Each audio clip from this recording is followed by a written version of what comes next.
Scuola! Anno nuovo, problemi vecchi!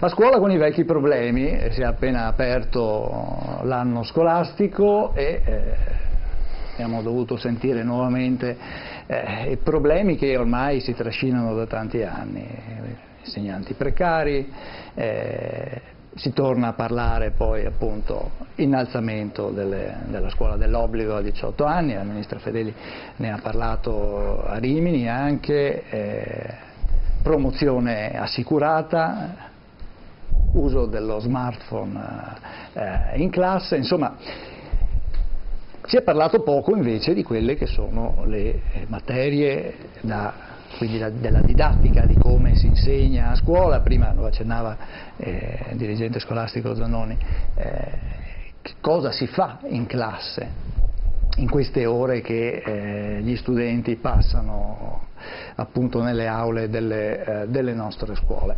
Allora io prima di iniziare il discorso tra voi sentirei proprio la ministra Fedeli che cosa ha detto a Rimini, ascoltiamola.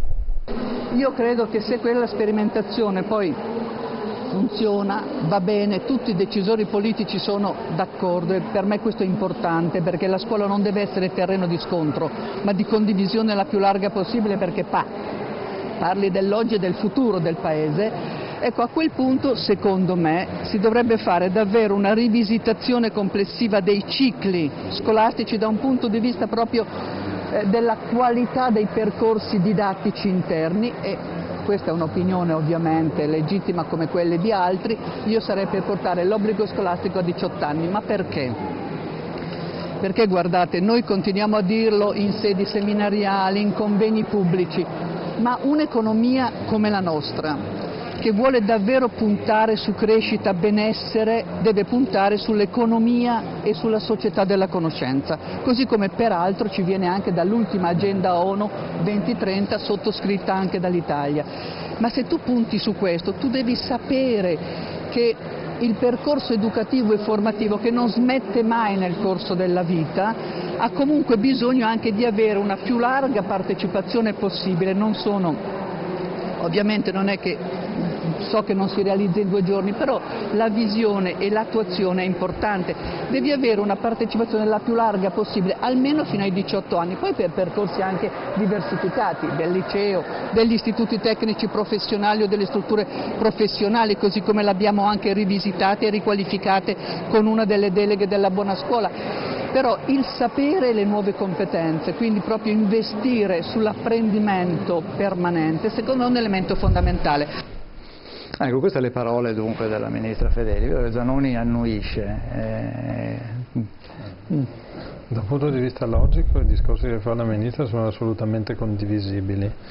La rivisitazione dei cicli di cui lei parla si riferisce al fatto di avere tra le deleghe della famosa legge 107 la ridiscussione del segmento da 0 a 6 anni, quindi con l'obbligatorietà della scuola dell'infanzia. Allora, apro una parentesi, noi ci troviamo in una regione dove il 98%, 97% dei bambini frequentano la scuola dell'infanzia, vuoi statale, vuoi comunale, vuoi paritaria, questo per un'ottima presenza della scuola dell'infanzia sul territorio. Non è così però in tutte le parti d'Italia e quindi non c'è uniformità.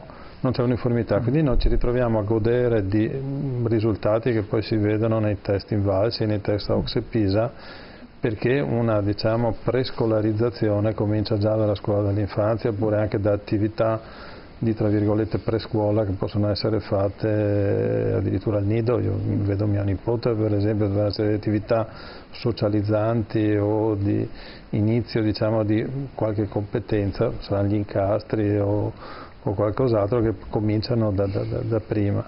Dopo ci troviamo ad avere un blocco di 5 anni che è la scuola primaria, 3 anni solo di scuola secondaria di primo grado, schiacciati da altri 5 poi di scuola secondaria superiore. La scuola media ovviamente ha dei programmi che, sia pur rivisitati dalle indicazioni nazionali del 2012, in parte risentono ancora dei programmi del 79 Sicuramente sì, ridisegnare i cicli potrebbe essere utile, il problema però è di come presentare tutte quante le materie, con che modalità, non facilitandole troppo, pretendendo comunque dai ragazzi che ci sia un'adesione e una rispondenza alla preparazione che viene chiesta, cercando anche di fargli scegliere un po' prima e in modo un po' più adeguato gli sbocchi verso le superiori, che è uno dei problemi. E poi soprattutto io continuo a ripeterlo da anni, ogni volta che incontro genitori come all'inizio di quest'anno, con un'alleanza scuola-famiglia che sia un po' più cogente. Cioè il paragone che faccio io nelle riunioni con i genitori, ma qualcuno si sarà stufato di sentirlo dire, è: se un genitore porta il figlio dal pediatra perché ha 39 di febbre, è sollevato da sentirsi da fare una diagnosi, una prognosi e una terapia. Alla malattia, se possiamo chiamarla, del non saper imparare, che sarebbe ovviamente la diagnosi che facciamo noi, in realtà la prognosi non è mai condivisa, le terapie individuali cambiano da noi e cambiano viste dai genitori, e in qualche caso si accusa la scuola di pretendere troppo dai ragazzi. Quindi c'è una posizione delle famiglie non sempre in sintonia con... A me hanno insegnato in studi scientifici che due forze applicate a uno stesso punto in direzione contraria fanno rimanere fermo il punto. Se spingiamo tutti e due dalla stessa parte abbiamo dei grandi risultati, se continuiamo a tirare il punto rimane fermo. Con qualche genitore sembra che si voglia usare violenza intellettuale al proprio ragazzino, e invece si sta solo spiegando che ci sono delle piccole difficoltà aggirabili in un altro modo. Si può sorridere del fatto che le vecchie generazioni, quando andavo a scuola io, pur essendo figlio di una maestra, se arrivavo a casa e dicevo a mia madre che avevo detto qualcosa, avevo ricevuto qualche rimprovero, qualcosa dalla mia insegnante, non dico che le pigliassi, però pigliavo un po' di parole da mia madre. Certo. Adesso manca solo che arrivi qualche genitore con l'avvocato per avere, in base alla legge sulla trasparenza, copie conforme del compito di matematica, ma non per vedere gli errori, per vedere come è corretto l'insegnante, e questo mi lascia molto perplesso. Professor Fabris, sorride alle parole di Zanoni, ma... Prima di tutto non ho sentito parlare sempre bene la ministra, non mi interessa anche se è la mia ministra della mia professionalità, ma devo dire che io sono abbastanza d'accordo sulla possibilità di eventualmente, trovare dei meccanismi per portare più avanti la scuola. Non è una stranezza. Gli olandesi, che si impegnano moltissimo nei confronti della scuola, rendono quasi obbligatorio, nel senso che c'è scritto proprio nel cappello della loro legge istitutiva dei corsi universitari, che la loro idea è che almeno il 90% della popolazione frequenti i primi 3 anni di università. Questo per alzare il livello, perché la competitività internazionale chiede lingue, tecnologia, conoscenze esperte che sono necessarie. Quindi, se si portasse in avanti l'obbligo scolastico, io non lo troverei una cosa scandalosa. In realtà poi di fatto è così, cioè la maggior parte, la larghissima parte, oltre i 3/4 dei giovani frequentano fino alla scuola superiore. Non c'è ancora un passaggio così forte all'università come c'è stato fino agli anni 2004-2005, ma poi addirittura c'è anche un forte proseguimento all'università. La cosa interessante invece del suo discorso è la differenziazione, è proprio lì che comincia, cioè che l'obbligo diventa una cosa meno obbligatoria, meno cogente, e cioè ognuno segua i propri indirizzi. Se uno ha più abilità manuali, lo si addestri a fare cose che sono più professionalizzanti presto, e altri invece che hanno, strategie formative di più lungo periodo che vengano formati in modo diverso. Io noto perché sono un professore universitario che ha insegnato ormai una quarantina di anni all'università. È noto che nel tempo c'è stato, se lo osservassi ogni 5 anni lo noterei meglio, di anno in anno si nota meno, ma una leggera graduale diminuzione della preparazione dei ragazzi che frequentano l'università. Quindi anche in questo, voglio dire, se si differenzia, se si fanno poi dei programmi che preparano meglio coloro che fanno progetti formativi di più lungo periodo, io credo che sia questa la chiave di lettura più giusta, no? Insomma, fra l'altro ho letto, perché mi sono stato chiamato a fare una relazione e ho dovuto leggermi alcuni libri del premio Nobel Ekman, il quale ha fatto l'analisi delle stesse cose che stiamo più o meno analizzando in questa trasmissione per gli Stati Uniti, e lui ha notato esattamente le stesse cose. Quindi ha notato che la tendenza al formalismo, finisco subito, la tendenza al formalismo nella scuola e quindi la non differenziazione di programmi rendeva quelli che frequentavano un anno solo, l'ultimo anno, capaci di risolvere i test, perché in America si fa molti test a crocette per superare il test di scuola superiore, con la stessa votazione media di coloro che frequentavano tutti quanti gli anni di corso. Questo significa che quelli che sono andati a spasso 3 anni, 4 anni, si sono formati o hanno lavorato, alla fine si sono preparati a risolvere test. Quindi quel tipo di formazione lì è una formazione, come dire, che non è che prepari dei grandi dirigenti, degli innovatori, delle persone che sono capaci di sviluppare delle cose nuove, quindi classi dirigenti. Sono formazioni, come dire, molto formali, molto alla fine, non dico banali, perché come dire, sempre formazione è, ma se si può in un anno imparare quello che si può imparare in 4 anni, evidentemente qualcosa di sbagliato c'è, che non funziona. Pulin, voi come l'imprenditoria cosa chiede alla scuola? Voi come Confapi, peraltro in quest'ultimo periodo avete lanciato più volte l'allarme che non si trovano figure professionali che... Ma questo è vero, è da tanti anni che questo succede, ma secondo me succede perché in Italia di più non riesce a sviluppare gli istituti tecnici, io avviso. Io sono un tecnico ortopedico e insegno ortoprotesica in Spagna, e là l'ortoprotesica è il mio settore, che è particolare, una nicchia piccola, però fanno sì che di chiedere agli studenti che professione vogliono, che cosa vogliono fare, e per cui tanti ragazzini vogliono fare un istituto tecnico, un magistrale, un scientifico, e da là dopo non dico che scelgono anche il loro futuro, ma avevano già un'idea. Qua i nostri ragazzi, ma io vedo anche i miei figli, che sono una terza media e uno a 20 anni, non riescono ad avere, la scuola non gli crea le opportunità per avere una chiarezza del loro futuro.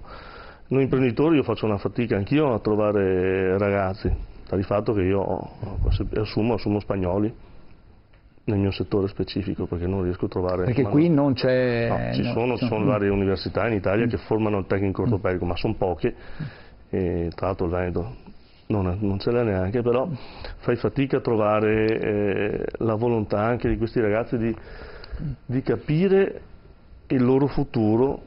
Allora bisognerebbe che la scuola, già con le imprese, l'università stessa, tanto noi stiamo già facendo dei progetti con ingegneria meccanica, potesse far sì che tanti ragazzi, studenti, possano andare presso le aziende devono aprirsi però, perché non possono pretendere di prendere questi ragazzi, di metterli là a fare fotocopie, perché è sbagliato, tu gli devi insegnare.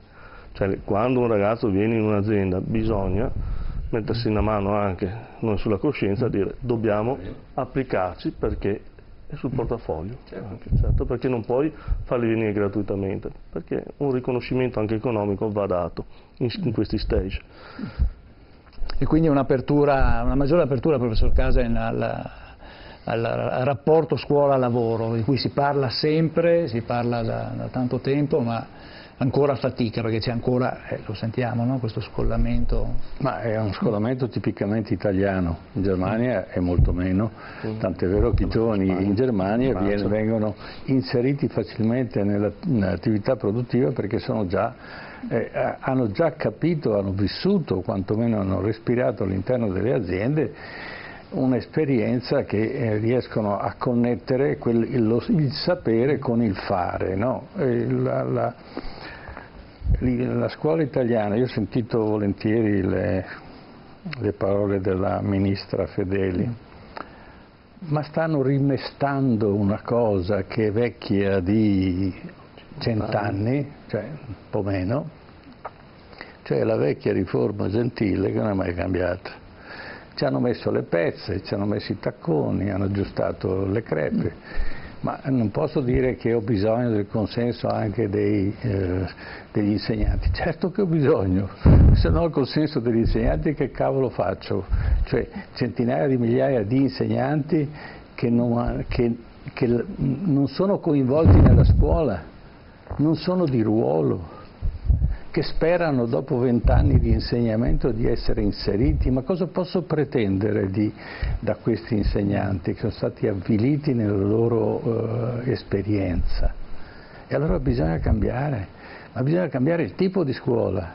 Per esempio io vedo una scuola fatta con una percentuale di laboratori maggiore all'interno della scuola, ma non quei laboratorietti così, tanto perché passare un po' di tempo, ti racconto 4 cose, guardo dentro un microscopio piuttosto che faccio finta di fare una reazione chimica.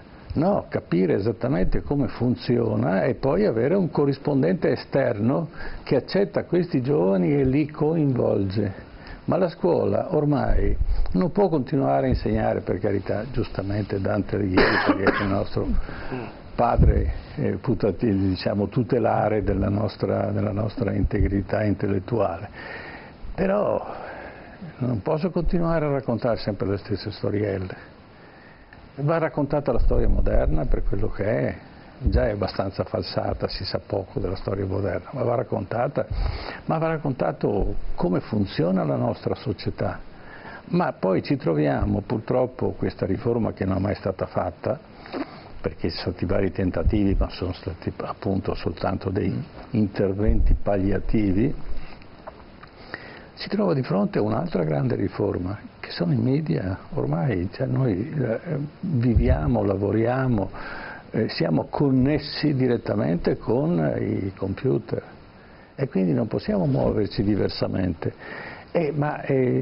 Insegnante, diceva Napoleone, che ha fatto la prima riforma della scuola in Francia dopo la grande rivoluzione, dice chi insegna a chi e che cosa insegna. È il problema degli insegnanti ed è quello che abbiamo anche noi.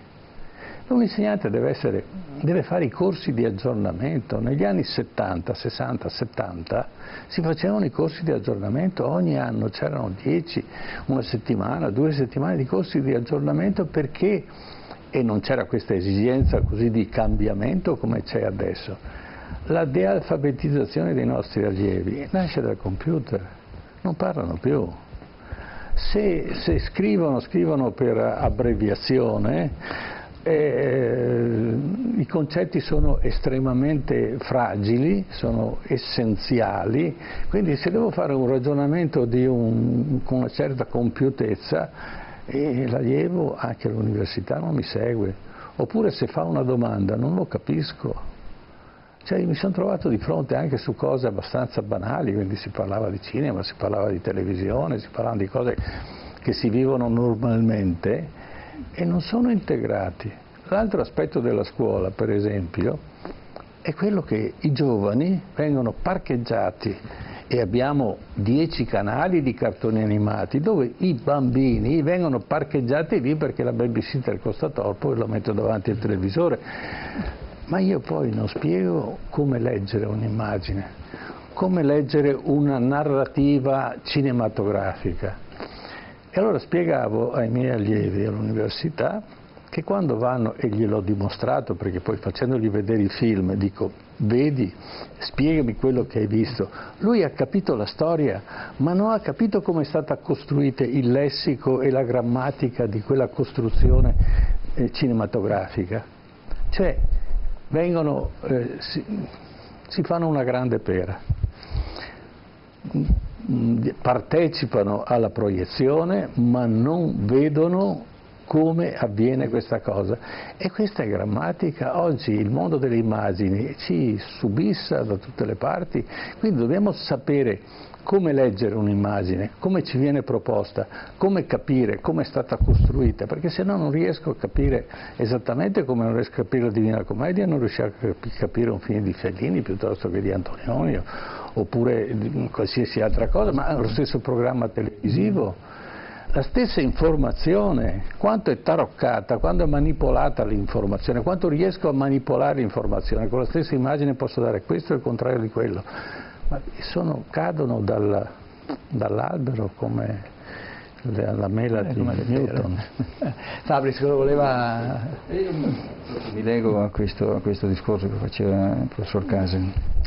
Io ho una storiella da raccontare che si lega però anche a questa, come dire, proposta apparentemente rivoluzionaria della ministra di portare lo smartphone in classe. Il problema è che i ragazzi già usano lo smartphone in classe, e cioè i ragazzi quando gli parli non capiscono il significato di una parola, hanno lo smartphone sotto qua, istantaneamente decodificano il significato di quello che hai appena detto. A me è successo di arrabbiarmi con i ragazzi perché non avevano, come dire, quando gli facevo domande non avevano risposto in modo adeguato, gli ho fatto una domanda e non ha risposto in modo adeguato, e avevo una cinquantina di persone in classe. E ho detto, per voi questo sarà il pane e il companatico della vostra vita professionale. Ho visto che, guarda, una cosa avrà detto, pensavo che si arrabbiassero perché gli avevo detto che questa era una cosa importante per loro, poi mi è venuto in mente di companatico e ho detto, ma cosa vuol dire, il problema è companatico, cosa vuol dire companatico, cosa vuol dire companatico, cosa vuol dire companatico? Dopo un numero impressionante di cose assurde venute fuori per decodificare companatico, finalmente una che veniva dal classico, ce ne aveva una sola in classe, ha detto, perché ha legato companatico con il pane e il pane era già nella frase e quindi ha decodificato che era quello che accompagnava il pane. I ragazzi fanno così, apprendono, quando apprendono in questo modo qua è un modo di apprendere pulviscolare, monadico, cioè non integrato. Manca la grammatica delle cose, cioè non possono imparare in questo modo solamente. È importante che accumulino conoscenza, perché ormai se tutto il mondo va così, va bene anche portarsi lo smartphone in classe e imparare le cose in questo modo.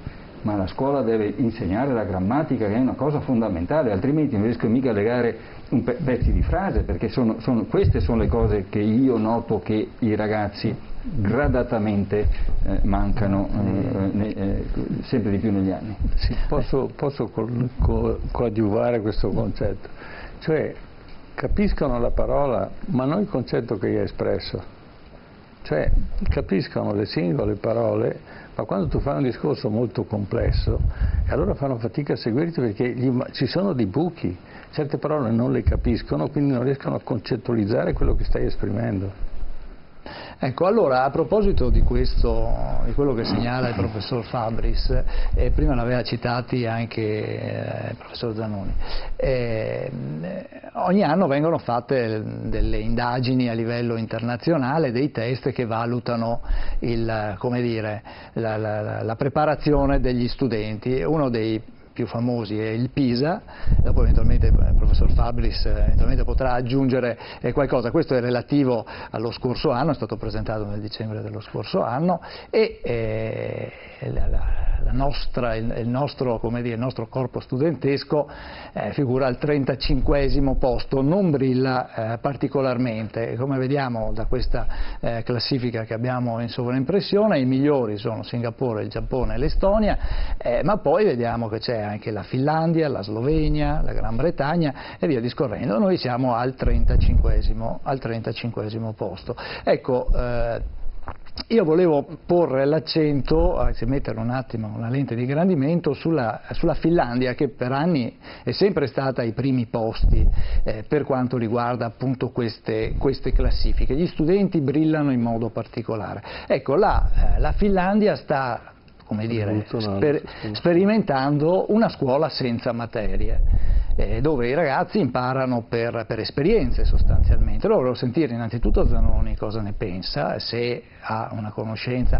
Ad esempio gli insegnanti che insegnano a scuola insegnano anche all'università, e credo che ogni 4 o 5 ore di insegnamento ne abbiano 2 di formazione, di aggiornamento, è così?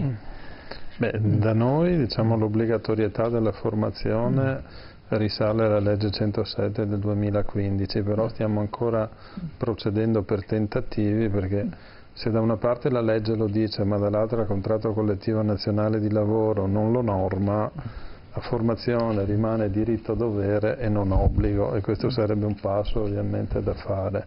Certo che le scuole virtuose si autoaggiornano su tutta una serie di problematiche che emergono da tutti quegli strumenti che, se si vuole, sono un po' macchinosi. Noi da 2 anni a fine anno compiliamo un rapporto di autovalutazione, ci diamo dei piani di miglioramento, abbiamo fatto un piano dell'offerta formativa che non è più annuale e quindi così episodico, ma triennale, collegato a una certa cosa. Ci vorrebbe ovviamente dietro adeguati finanziamenti per riuscire a fare in modo ancora più cogente questo. La struttura però anche edilizia della scuola italiana è una scuola che a malapena contiene i ragazzi, figurarsi se dà un poco più che un'aula insegnanti ai professori, e sicuramente non danno la possibilità di un ufficio dove uno possa ricevere ragazzi, dove possa avere rapporti di lavoro, di team con gli altri colleghi. Lì ovviamente questi problemi sono ampiamente risolti da anni. I passi in avanti che sono stati fatti: allora quest'estate sono stati messi in ruolo quasi 50.000 insegnanti, ovviamente ci sono classi di concorso desolatamente vuote per mancanza di programmazione, la più quella che è sui giornali in questi giorni è che mancano gli insegnanti di sostegno, ma se nessuno ha quello che dicevo prima, no? Cioè, voglia di anno nuovo, problemi vecchi di sostegno, logico che non si trovano, sono esaurite le graduatorie future dei prossimi anni per alcune classi di concorso, come possono essere matematica, come possono essere, andremo a comprarli probabilmente in qualche paese estero. In Bangladesh ci sono dei bravissimi matematici, gli indiani lo stesso, cosa che tra l'altro è già successa nel Regno Unito. Ci sono molte persone asiatiche che insegnano. L'università ha tentato di porre rimedio a questo con il progetto lauree scientifiche, addirittura frequentare una facoltà scientifica costa ai ragazzi meno che non frequentare un'altra università. Cioè, noi manchiamo un po' di programmazione. Lo sforzo è stato fatto, si sono completate ovviamente quest'estate ferie, la scuola ne ha fatte poche perché tutti gli uffici sono rimasti aperti per seguire ovviamente tutte queste missioni in ruolo. Partiamo diciamo un po' meno accidentati degli anni scorsi, dovremo evitare con un'altra riforma poco ovviamente nominata ma che è in risoluzione in questi giorni, nominiamo gli insegnanti supplenti o sui posti liberi con graduatorie definitive. L'anno scorso li abbiamo nominati con graduatorie che sono diventate definitive a dicembre, e per cui ci sono state classi che hanno avuto cambi di chi 2, chi 3 insegnanti di un certo tipo. Dopo, sul migliorare la didattica, questo è sicuramente il progetto che tutte le scuole hanno. Io ho qualche dubbio però che l'introduzione dello smartphone sia una cosa risolutiva. Allora, le scuole medie si sono dotate di regolamenti per evitare che li portino.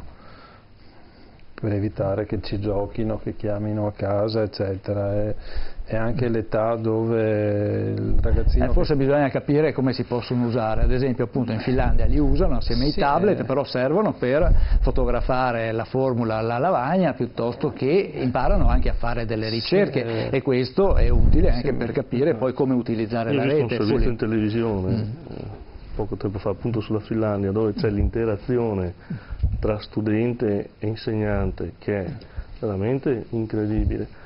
E secondo me l'interazione che poi diventa anche pratica, perché dopo li portano a fare cose concrete e non solo a stare 6 ore a fare esercizi, dopo gliene fai fare altrettanti anche al pomeriggio, perché sennò non riescono a imparare a fare le equazioni fatte bene. Ma le equazioni le puoi imparare bene, altrettanto bene, facendo anche della pratica, facendoli capire il percorso assieme, non facendoli continuamente a fare esercizi dalla mattina alla sera, perché secondo me la pratica è quella che poi dopo ti porterà anche a fare i ragionamenti. Quello che io vorrei sottolineare, allora, prima di mettere il professor Fabris è molto più bravo di me a fare analisi di tipo statistiche, bisognerebbe andare a vedere quanti studenti ci sono in Finlandia, quanti sono i punti di erogazione di servizi. La realtà è chiaramente diversa. E quante scuole in tanti piccoli borghi, plessi o qualcos'altro siano collegate con una scuola più grande. A questo punto la trasmissione telematica delle lezioni, dei dati e di qualcos'altro è un obbligo. Da noi invece con altri numeri, con altre cose bisogna pensarle in altro modo. Certo che se noi andiamo a vedere un calo demografico. Se noi dobbiamo fare un gesto che facciamo tutti, quando su uno smartphone ci arriva una fotografia la allarghiamo per vederla. Allora alla base di quello altro non c'è che il concetto della similitudine, il teorema di Euclide o di qualcosa. Il ragazzo non lo sa, però lo applica. Il segreto dell'insegnante è di fargli capire che quando tu tiri per un angolo l'immagine e la sposti però senza cambiarne le proporzioni. Allora ti faccio divertire con questo esercizio piuttosto che farti fare mezza dozzina di proporzioni che ti porteranno allo stesso risultato, sicuramente meno eclatante e meno piacevole da vedere. Fabris, allora, si impara per problemi. Mentre si può al massimo ricordare se si tenta di imparare le regole e basta, cioè si memorizzano le regole, ma se non c'è un momento applicativo, se non c'è un momento di coinvolgimento in cui la persona che sta per imparare mette del proprio, quindi è lui stesso il suo insegnante, guidato certamente, ma è lui che si addestra, non c'è nessuna possibilità di imparare. Io vedo gli studenti all'università, io li ritrovo a distanza di anni perché ho più corsi. È come se dopo aver fatto il corso tu sei tutto contento perché gli hai dato anche un bel voto, dici finalmente hanno imparato, li ritrovi a distanza di anni, è come se fosse arrivata un'altra secchiata di informazioni che ha cancellato tutte le tue, poi un'altra che ha cancellato quella della prima secchiata e così via. Quando ritornano da te non si ricordano che cosa gli hai detto, non ricordano le cose di base, a meno che non siano stati coinvolti. Quindi sono le esercitazioni, i lavori di gruppo, le attività in cui loro si divertono, in cui loro mettono del proprio, che sono quelle in cui si impara. Naturalmente non si può imparare solo così, perché così si impara a risolvere problemi, ma non si ha non si hanno le coordinate dell'orizzonte, quindi bisogna trovare anche lì il giusto mezzo. In Italia si impara troppo per materia, lì adesso se hanno abbandonato le materie per i soli problemi o argomenti che siano, secondo me non è che vadano neanche loro tanto lontano, perché queste cose alla lunga funzionano. Tu hai bisogno di una mappa mentale entro la quale collocare le tue esperienze, e la mappa mentale non te la può dare che una, chiamiamola così, grammatica o teoria delle cose, che va imparata, come dire, con uno che te le insegna. Quindi io credo che il giusto equilibrio tra queste due cose, quindi se si tratta della scuola italiana decisamente spostarla verso le applicazioni, ma io non sono sicuro che siano solo le applicazioni quelle che fanno imparare, ma aiutano a imparare, corroborano, rinforzano, fanno sembrare la scuola meno noiosa di quello che è, perché i ragazzi non vedono l'ora di finire la scuola, è come il loro lavoro, insomma, è come... E quindi è una cosa che è necessaria. Ecco, necessaria.